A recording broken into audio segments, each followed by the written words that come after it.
Adını dəyiş, həyatın dəyişsin. Bu doğrudanmı belədir?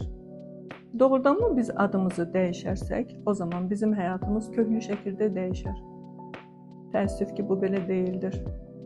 Məgər bizim müqəddəs kitabımızda, Quranda biz sənin qədərini, sənin çabana, sənin hərəkətinə bağladıq yazmırmı? O zaman əsas məsələ nədir? Əsas məsələ bizim adımızda və soyadımızda olan hərflərin enerjisi və frekansına uyğunlaşmaqdır. Çünki bugünkü gündə bizim həyatımızda heç bir şey təsadüfi deyildir.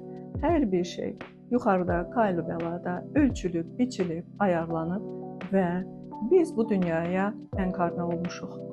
Numerologiya bizə ad dəyişməyi yox, bizim adımızda və soyadımızda olan hərflərin enerjisini və frekansına uyğun yaşamağı öyrədən qədim bir elmdir. Yox, əgər illaha mən adımı dəyişəcəm deyirsənsə, o zaman bunun da öz ədəb ərkanı var. Burada nə etmək lazımdır? Adını dəyişmək istəyən şəxs bir neçə ad seçir və numeroloqa müraciət edir.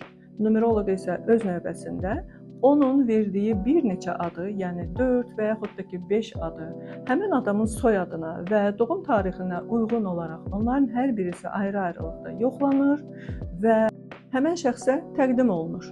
Bu ad dəyişmə prosesində biz soyadımızı və doğum tarixini unutmalı deyilik. Çünki bizim soyadımızı dəyişməyə heç bir ehtiyac yoxdur. Bu, min illiklərdən bəri gələn bizim nəslimizin, kökümüzün, soyumuzun ləyaqətidir. O yüzdən buna soyadımızı dəyişməyə qətiyyən yol vermək olmaz. Əziz valideynlər, sözüm sizədir. Övladlarınıza ad seçəndə ehtiyatlı olun.